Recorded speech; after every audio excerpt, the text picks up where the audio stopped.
Hello दोस्तों, आप लोग कैसे हैं। आशा करती है आप सभी अच्छे होंगे, स्वस्थ होंगे, मस्त होंगे। पहले नवरात्र की आप सभी को हार्दिक शुभकामनाएं। और आप लोगों के लिए बहुत ही प्यारा सा सुंदर सा गीत लाई हूँ। देखिए माँ भगवती हमारी कैसे आ रही हैं। हम बुलाते हैं तो क्यों नहीं आएंगी। सभी भक्त पुकारते हैं तो माँ दौड़ी चली आती हैं। तो कैसे आती हैं आप लोग सुनिए। अरे आवती हुई है ना कि माई मोरी औते हुई है ना, सुन के भक्तन के पुकारवा कि माई मोरी औते हुई है ना, सुन के भक्तन के पुकारवा कि माई मोरी औते हुई है ना। आयल नवरात्रि त्योहारवा कि माई मोरी औते हुई है ना। मैया के मथवा पे टीका बिराजे, टीका बिराजे, बिंदिया साजे, हरी लगा के सिंदूरा लाल कि माई मोरी औते हुई है ना। कि आयल नवरात्रि त्योहारवा कि माई मोरी औते हुई है ना, सुन के भक्तन के पुकारवा कि माई मोरी औते हुई है ना। आयल नवरात्रि त्योहारवा कि माई मोरी औते हुई है ना।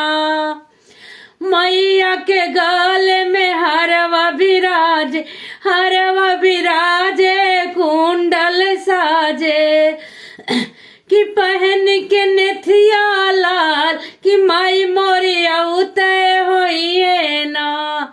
सुन के भक्तन के पुकारवा कि माई मोरी औते हुई है ना।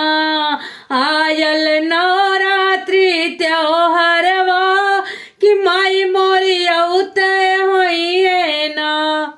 मैया के अंग में लहंगा बिराज, लहंगा बिराजे, सड़िया सोहे, कि ओढ़े चुनरिया लाल कि माई मोरी औते हुई है ना।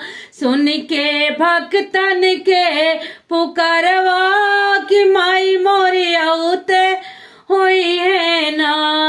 आयल नवरात्रि त्योहारवा कि माई मोरी औते हुई है ना। मैया के हाथवा में चूड़िया साजे, चूड़िया साजे, कंगना खन के, हरी लगा के मेहंदी लाल कि माई मोरी औते हुई है ना। कि सुन के भक्तन के पुकारवा कि माई मोरी औते हुई है ना। आयल नवरात्रि त्योहारवा कि माई मोरी औते हुई है ना।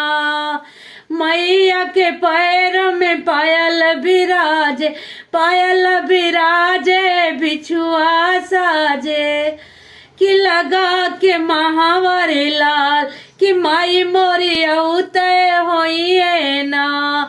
सुन के भक्तन के पुकारवा कि माई मोरी औते हुई है ना। सुन के भक्तन के पुकारवा कि माई मोरी औते हुई है ना। आयल नवरात्रि त्योहारवा कि माई मोरी औते हुई है ना। तो ये गीत आप लोग को कैसा लगा। बहुत ही अच्छा लगा होगा, मुझे पूरी उम्मीद है। आशा नहीं, उम्मीद करती हूँ कि आप लोग को अच्छा लगेगा। आप लोग प्यारा प्यारा कमेंट जरूर देंगे। जय श्री कृष्णा, राधे राधे, जय माता दी, हर हर महादेव।